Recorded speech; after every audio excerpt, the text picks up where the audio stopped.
1973 সালের এই সময়ে অগাস্ট মাসের 23 থেকে 28 অগাস্ট একটি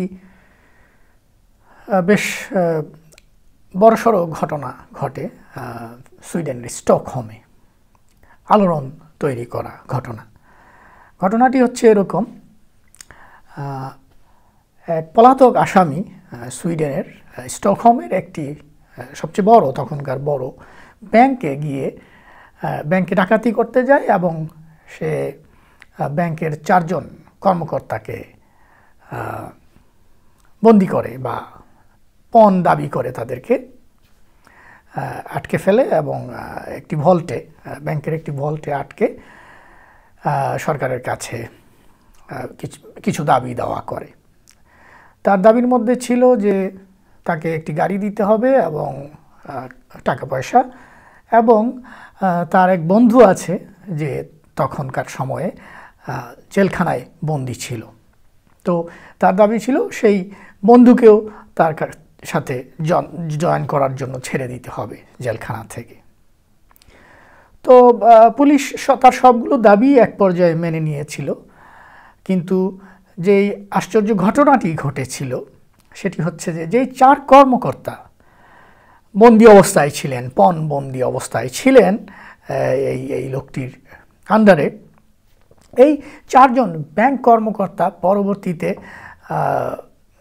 যখন আটক করা হলো এই আসামিটিকে, ব্যাংক ডাকাতটিকে, তখন তার বিরুদ্ধে আদালতে সাক্ষী দিতেও তারা উপস্থিত হননি এবং দেখা গেল যে তারা বরং সেই আসামিটিকে মুক্ত করার জন্য তারা ফান্ড কালেক্ট করছিলেন বা তার জন্য সেই লোকটির জন্য উকিল নিযুক্ত করা বা এইসব কাজে তাকে মুক্ত করার জন্য। তো ব্যাপারটি খুবই আলোড়ন তুলেছিল এবং পুলিশ ডিপার্টমেন্ট খুবই চিন্তায় পড়ে গেল যে এই ঘটনা কিভাবে ঘটলো এবং এটাকে কিভাবে ব্যাখ্যা করা যায়। সেই জন্য তারা একজন সাইকোলজিস্ট এবং ক্রিমিনোলজিস্টকে ইনভাইট করলো এবং সেই সাইকোলজিস্ট গবেষণা করে দেখতে পেলেন যে যখন এই 4 জন কর্মকর্তা পণবন্দি অবস্থায় ছিলেন তখন এই আসামিটির সাথে এই যে তাদেরকে বন্দি করে রেখেছিল সেই লোকটির সাথে তাদের এক ধরনের ইমোশনাল অ্যাটাচমেন্ট তৈরি হয়ে গিয়েছিল। কারণ 23 তারিখ থেকে 28 তারিখ পর্যন্ত 6 দিনের এই লম্বা সময় তেমন কিছু করার ছিল না। এই 4 জন কর্মকর্তা তারা সবসময় ভয়ে ছিলেন, মৃত্যু ভয়ে। এই অবস্থায় থাকার পরেও দেখা গেল যে তারা ওই আসামি সেই লোকটি ক্রিমিনালটি অনেক ভালো ব্যবহার করেছিল এই 4 জন কর্মকর্তার সাথে। তাদেরকে তাদের পরিবারের সাথে কথা বলার সুযোগ করে দিয়েছিল এবং দেখা গেছে যে তাদের মধ্যে একজন নারী ছিলেন 4 জনের মধ্যে, তার শীত করছিল এবং তাকে সেই ক্রিমিনালটি তার গায়ের জ্যাকেট খুলে সেই নারীকে দেন। তো এইভাবে দেখা গেছে যে এক ধরনের ইমোশনাল অ্যাটাচমেন্ট এবং ভালো সম্পর্কের একটা অনুভূতি নিয়ে এই 4 জন কর্মকর্তা ফিরেছিলেন। তো এই বিষয়টিকে সেই সাইকোলজিস্ট ব্যাখ্যা করেছেন স্টকহোম সিনড্রোম নামে। মানে এটা এক ধরনের কগনিটিভ বায়াস তৈরি করেছে বা সিনড্রোম তৈরি করেছে, যেটি আসলে রিয়েলিস্টিক না বা যেটির মধ্যে আসলে প্যারাডক্সিক্যাল বিষয় রয়ে গেছে, যে দুটি বিপরীতধর্মী বিষয়। একটি হচ্ছে যে এই ক্রিমিনালের সাথে যখন এই 4 জন মানুষ ছিলেন তখন তারা সবসময় মৃত্যু ভয়ে ছিলেন, যে কোনো সময় এই লোকটি কিন্তু তাদেরকে মেরে ফেলতে পারতেন, এতে কোনো সন্দেহ নেই। সেই অবস্থায় থেকেও তারা যখন ভালো ব্যবহার পেলেন, সহানুভূতি পেলেন এবং এই অবস্থায় তারা কিন্তু এক ধরনের ইমোশনাল অ্যাটাচমেন্ট তৈরি করলেন এই ক্রিমিনালটির সাথে এবং এমন পর্যায়ে গেল সেটি যে তারা সাক্ষী দিতেও রাজি ছিলেন না তার বিরুদ্ধে, বরং তার মুক্তির জন্য তারা কাজ করছিলেন। তো এটি হচ্ছে স্টকহোম সিনড্রোম। এটি রিয়েলিস্টিক না হলেও মানুষ এই ধরনের অনুভূতি এবং আবেগ দ্বারা তাড়িত হতে পারে। যেমন স্বৈরাচারের পতনের পর, শেখ হাসিনার পতনের পর, শেখ হাসিনা পালিয়ে যাওয়ার পরে, অথবা কালো মানিক যখন বিচারপতি কালো মানিক যখন ধরা পড়ল এবং তাকে শারীরিক নিগ্রহের শিকার হতে হলো, তখন দেখবেন যে আমাদের মধ্যে অনেকেই তাদের প্রতি, শেখ হাসিনা থেকে শুরু করে কালো মানিক এবং অন্য যারা গ্রেফতার হওয়ার পর শারীরিক লাঞ্ছনার শিকার হলো, তাদেরকে ডিম ছুঁড়ে মারা হলো, এই জাতীয় তাদেরকে চর থাপড় মারার মতো ঘটনা ঘটলো, তখন দেখবেন যে একটি অংশ, জনগোষ্ঠীর একটি অংশ কিন্তু ব্যাপারটিকে ভালোভাবে নিতে পারেনি, তাদের কাছে খারাপ লেগেছে এবং তারা এক ধরনের সমবেদনা, সহমর্মিতা অনুভব করেছেন এই লোকগুলোর প্রতি, যে তারা হয়তো ক্রিমিনাল হতে পারে, তা হওয়া সত্ত্বেও তাদের সাথে এরকম ব্যবহার বা তাদেরকে এরকমভাবে ট্রিট করা উচিত না। তো এটা এক ধরনের স্টকহোম সিনড্রোম, যে এত বছর স্বৈরাচারের আন্ডারে থাকার পরেও স্বৈরাচার এত ধরনের টর্চার করেছে জনগোষ্ঠীর উপরে এবং কত মানুষ মারা গিয়েছে আয়নাঘর থেকে শুরু করে। আয়নাঘরের যে নির্যাতন, যে শোষণ, যে বঞ্চনা, সেটি যে শুনবে সেই আশ্চর্য হবে এবং এটি কতখানি ভয়াবহ। 8, 9, 10 বছর ধরে একটা ছোট ঘরে খাওয়া, শোয়া এবং টয়লেটে যাওয়ার মতো ব্যবস্থা নেই, সেখানে একটা মানুষ কি করে বেঁচে থাকতে পারে? এটা যে কতখানি নির্মম টর্চার, যে সরকার বা সরকার ব্যবস্থা এই ধরনের টর্চার করেছে, মানুষকে হত্যা করেছে, গুম করেছে, সেই পরিস্থিতিটা দেখার পরেও, জানার পরেও কিন্তু এই সরকার বা এই সরকারের যারা পতিত সরকারের, স্বৈরাচারী সরকারের শেখ হাসিনা থেকে শুরু করে কালো মানিক এবং অন্য যারা, তাদের প্রতি কিন্তু আমরা এক ধরনের সহমর্মিতা, সমবেদনা অনুভব করছি। সেটা করার কথা ছিল না, সেটা মানছি যে তাদেরকে আইনের মাধ্যমেই বিচার করতে হবে, কিন্তু মানুষের মধ্যে যে ক্ষোভ এবং আইনের প্রতি যে শ্রদ্ধা নেই, সেই শ্রদ্ধাটা যে নষ্ট করে গেছে শেখ হাসিনার সরকার 16 বছরে, সেটি তো চরম বাস্তব। এই বাস্তবতাকে অস্বীকার করার কোনো সুযোগ নেই। সেই জন্য মানুষের মধ্যে ক্ষোভ আছে, ঘৃণা আছে এবং সেটার প্রতিফলন তারা ঘটিয়েছে সেই আদালত প্রাঙ্গণে, যখন এই আসামিদেরকে ধরে নিয়ে যাওয়া হচ্ছিল বিচারের কাঠগড়ায় দাঁড়া করানোর জন্য। তো কিন্তু তবু যেটা মানুষের মধ্যে সমবেদনা দেখা যায়, তৈরি হয়, যে তারা আসলে ওই সিনড্রোমে, ওই স্টকহোম সিনড্রোমে ভোগে। এখানে আরেকটা উদাহরণ দেওয়া যেতে পারে ব্যক্তিগত সম্পর্কের প্রেক্ষাপটে, যে দেখবেন যে অ্যাবিউসিভ রিলেশনশিপে থেকেও, ধরেন হাজব্যান্ড ওয়াইফ রিলেশনশিপ, সেখানে হাজব্যান্ড সবসময় স্ত্রীকে টর্চার করে, শারীরিকভাবে লাঞ্ছিত করে, টর্চার করে, তারপরেও দেখবেন যে বছরের পর বছর, দিনের পর দিন সেটি সহ্য করেও দেখা যায় যে সেই সম্পর্কটা টিকিয়ে রাখেন একজন স্ত্রী, অথবা কখনো কখনো স্বামীও সেগুলা করে থাকেন, অ্যাবিউসিভ ওয়াইফ, তারপরেও এই রিলেশনটা থেকে বের হয়ে আসতে পারেন না। এরকম ঘটনাও শুনতে পাওয়া যায় যে সেই নারীটি বলেন যে তার শাশুড়ি মারা যাওয়ার সময় বলে গিয়েছিলেন যে আমার ছেলেটিকে তুমি ছেড়ে যেও না। সে যে মায়ায় পড়ে গেছে, এত বছরের সম্পর্ক, যদিও সেটা অ্যাবিউসিভ, সেখান থেকে বের হয়ে আসার সুযোগ থাকলেও, সম্ভাবনা থাকলেও বের হয়ে আসতে পারে না বেশিরভাগ মানুষ। কারণ ওই যে সমবেদনা, সহমর্মিতা, এক ধরনের ইমোশনাল অ্যাটাচমেন্ট, সেটা থেকে বের হয়ে আসতে পারে না। সেটাই হচ্ছে স্টকহোম সিনড্রোম। তো এই ধরনের স্বৈরাচার, যে যখন স্বৈরাচারের পতন ঘটে, তখন যখন নতুন একটা সরকার আসে, যখন পরিবর্তন আসে, যখন একটা সুন্দর ভবিষ্যতের সম্ভাবনা দেখতে পায় মানুষ, তখন সেই সরকারের প্রতি মানুষের আকাঙ্ক্ষা, চাহিদা থাকে আকাশচুম্বী। কারণ এই যে 16 বছরের বা এত বছরের যে বঞ্চনা, নীতিহীনতা, এত বছরের যে টর্চার, এত বছরের যে নির্যাতন, এত বছরের যে বঞ্চনা, সেটার মধ্যে থেকে হঠাৎ করে তারা যখন সেটা থেকে মুক্তি লাভ করলো, তখন এক ধরনের বাঁধ ভাঙা এক্সপেকটেশন ভর করে। তারা মনে করে যে সরকার এসছে, তাদের হাতে তারা মিরাকল কিছু ঘটাবে, তাদের হাতে জাদুর কাঠি আছে, সোনার কাঠি, রূপার কাঠি আছে, এবং সেটা আপনারা দেখতে পাচ্ছেন যে এখন বায়নার কোনো অভাব নেই, দাবি দেওয়া কোনো কিছুর অভাব নেই।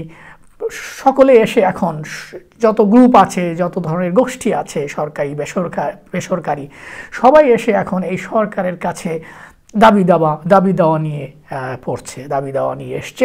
তাদের সবার দাবি এখন, রিক্সাওয়ালা থেকে শুরু করে সচিবালয় পর্যন্ত, এখানে আনসার থেকে শুরু করে পুলিশ বাহিনী, সবার দাবি দেওয়া, এবং সাধারণ জনগণের যে গোষ্ঠী আছে, বিভিন্ন ধরনের গোষ্ঠী, সেখান থেকেও এখন কোনো ধরনের এই ধরনের গোষ্ঠীর কোনো অভাব নেই, এই ধরনের দাবি দেওয়ারও কোনো অভাব নেই।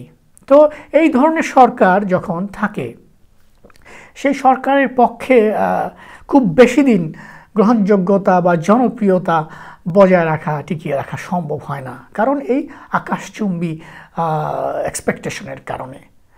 প্রথম সমস্যা হচ্ছে 16 বছরের বা এত বছরের এক্সপ্লয়টেশনের পরে যখন এই অর্থনীতি, দেশের অর্থনীতি পুরোপুরি ভঙ্গুর অবস্থায় আছে, লক্ষ হাজার কোটি টাকা লোন রেখে গেছে এবং দুর্নীতি করে বিলিয়ন বিলিয়ন ডলার পাচার করে গেছে এই সরকার, এবং বিভিন্ন গোষ্ঠীকে সুযোগ করে দিয়েছে মিলিয়ন বিলিয়ন ডলার মেরে খাওয়ার সুযোগ। সেইখানে এসে একটা যুদ্ধ বিধ্বস্ত দেশের যেরকম হয়, 71-এর পরে যখন একটা যুদ্ধ বিধ্বস্ত দেশ ছিল বাংলাদেশ, সেরকম একটা পরিস্থিতি কিন্তু এখন। এই ইকোনমি একেবারেই ভঙ্গুর। এখানে ব্যাংকগুলো অবস্থা আপনারা জানেন, অনেকগুলো ব্যাংক, তাদের কোনো ফিউচার নেই, সব টাকা খেয়ে ফেলেছে, ব্যাংকগুলোকে খেয়ে ফেলেছে, ব্যাংক খেকো বলা হয়ে থাকে অনেককেই, এসালম থেকে অনেকেই আছেন। তো এরকম একটা ভঙ্গুর অর্থনীতিতে এসে, এবং যে রাষ্ট্র ব্যবস্থা এখন, যে প্রতিষ্ঠানগুলো, আইন আদালত এবং সকল প্রতিষ্ঠান নষ্ট হয়ে গেছে, এখানে কোনো শৃঙ্খলা নেই, দুর্নীতি উপর থেকে নিচ পর্যন্ত রন্ধ্রে রন্ধ্রে এই রাষ্ট্র ব্যবস্থার এই দেহের মধ্যে, দেহের প্রতিটা জায়গায় জায়গায়, প্রতিটা রক্তবিন্দু এখন দূষিত, কলুষিত। এবং সেই পুরো একটা সিস্টেমকে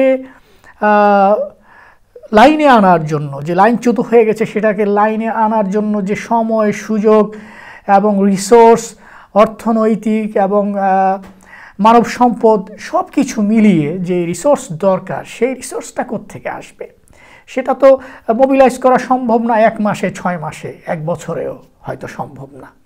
কিন্তু সেই সময়টা আমরা দিচ্ছি না, পাচ্ছি না, কিন্তু আমাদের এক্সপেকটেশন আকাশচুম্বী। পান থেকে চুন খসলেই সমন্বয়ক, ছাত্র সমন্বয়ক থেকে শুরু করে সরকারের কর্তা ব্যক্তি যারা অন্তর্বর্তীকালীন সরকারে আছে, প্রফেসর ইউনূস থেকে শুরু করে ডক্টর আসিফ নজরুল, এখন সবার পেছনে সবাই লেগে যাচ্ছে।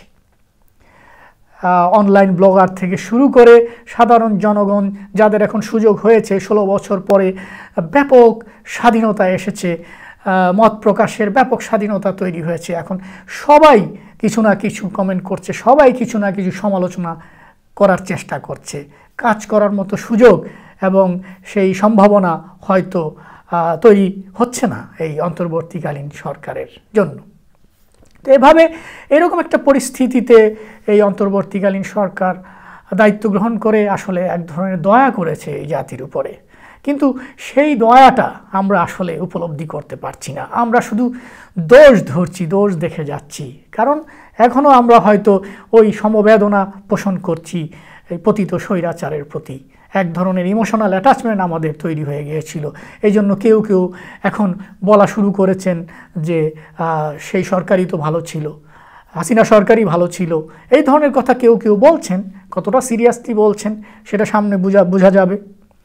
তো সব মিলিয়ে ব্যাপারটা খুব গোলমেলে, এবং এইখান থেকে উত্তরণের জন্য যেটা করতে হবে সেটা হচ্ছে যে আমরা মানুষ হিসেবে ইন জেনারেল যেটা করে থাকি, যে আমরা কাউন্টার ফ্যাকচুয়াল থিঙ্কিং আমাদের থাকে, যে অতীতে যদি এরকমভাবে হতো তাহলে আমি ওরকম করতে পারতাম, বা এই ঘটনা ঘটলে আমি এটা করতে পারতাম, আমি কেন এটা পেলাম, আমি কেন ওটা পেলাম না, এই জাতীয় কাউন্টার ফ্যাকচুয়াল থিঙ্কিং। 2 ধরনের কাউন্টার ফ্যাকচুয়াল থিঙ্কিং হয়ে থাকে, একটা হচ্ছে আপওয়ার্ড আর একটা হচ্ছে ডাউনওয়ার্ড। তো এই বিষয়ে আমি একটা লেকচার দিয়েছিলাম কিছুদিন আগে, যেখানে দেখিয়েছিলাম যে এই কাউন্টার ফ্যাকচুয়াল চিন্তা কিভাবে কাজ করে মানুষের মধ্যে।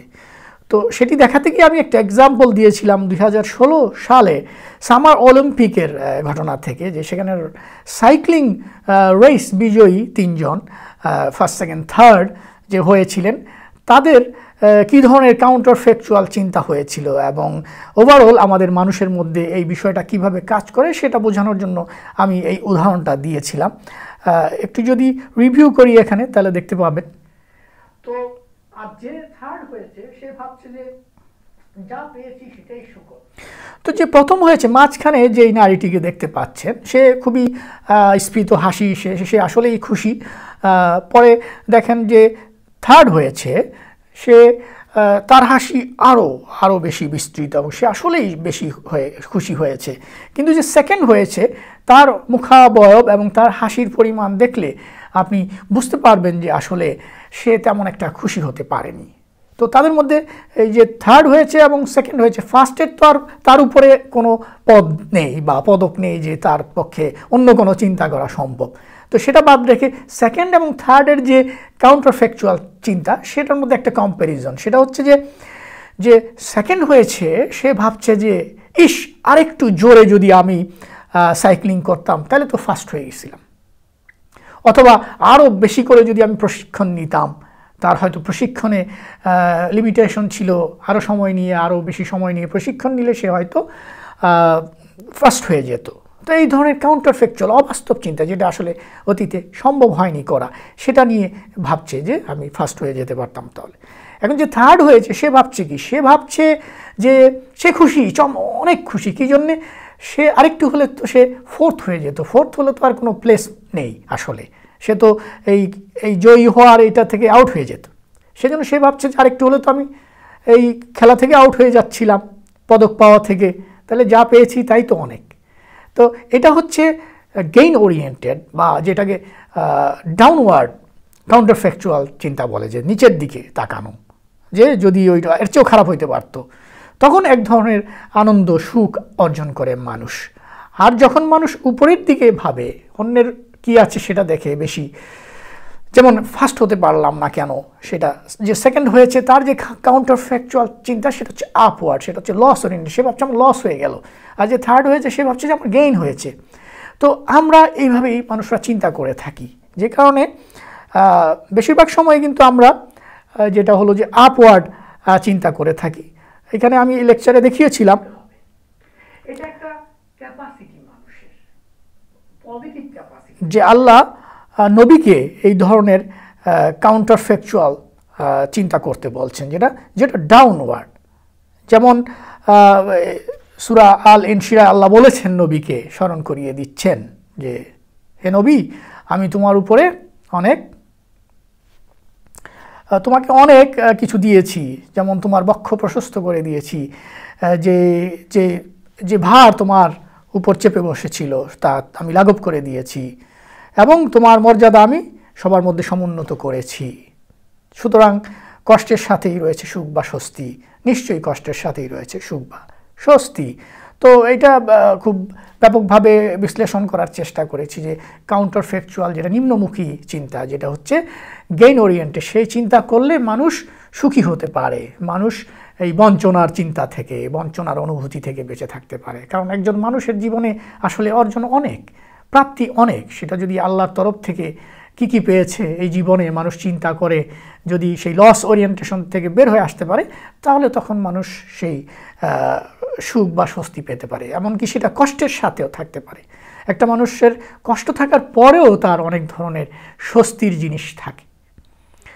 তো আমরা যদি এখন এই পরিস্থিতিতে, এই রাষ্ট্রীয় পরিস্থিতিতে, এই অন্তর্বর্তীকালীন সরকারের দায়িত্ব গ্রহণের পরে এখন আপওয়ার্ড এই যে লস ওরিয়েন্টেড কাউন্টার ফ্যাকচুয়াল চিন্তা নিয়ে পড়ে থাকি, তাহলে আসলে আমরা এই সরকারকে কাজ করতে, ঠিকভাবে কাজ করে এই রাষ্ট্রের সংস্কার করে একটি নির্বাচন দেওয়ার মতো পরিবেশ তৈরি করার সময় এবং সুযোগ মনে হয় না আমরা দিব। সেই জন্য আমাদেরকে এই লাইফ থেকে, আমাদের জীবন অভিজ্ঞতা থেকে বা কোরআনিক লেসন থেকেও আমাদের শেখার আছে যে আমাদেরকে ডাউনওয়ার্ড বা গেইন ওরিয়েন্টেড চিন্তা করতে হবে। এবং এই সরকার এখন পর্যন্ত এই যে অল্প সময়ে কি ভালো করেছে সেটাই যদি আমরা ফোকাস করতে পারি, তাহলে মনে হয় আমরা এক ধরনের স্যাটিসফ্যাকশন লাভ করব এবং সেই সময়টা, যতটুকু সময় তাদের দরকার সেটি দিতে পারবো। তো এভাবেই আমরা হয়তো রাষ্ট্র সংস্কারের দিকে আস্তে আস্তে এগিয়ে যেতে পারবো। যারা আমার ওই ভিডিওটি দেখেননি, সুখী হতে চান, কোরআন থেকে জেনে নিন সুখের অব্যর্থ মন্ত্র।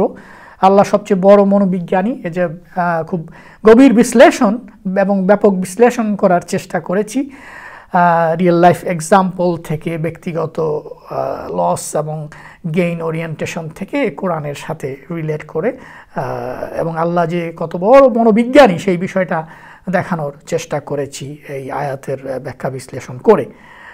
তো সেটিও দেখবেন আশা করি। তো এই বিষয়টি নিয়ে যেটা আলোচনা করলাম যে স্বৈরাচার পতনের পরে মনোবৈকল্য এবং যে স্টকহোম সিনড্রোম, সেটা নিয়ে কিছুটা আলোকপাত করেছেন, প্রথম আলোতে একটি কলাম লিখেছেন হাসান আল মাহমুদ, সেটিও পড়ে দেখতে পারেন, মোটামুটি ধারণা লাভ করবেন। সবাইকে ধন্যবাদ।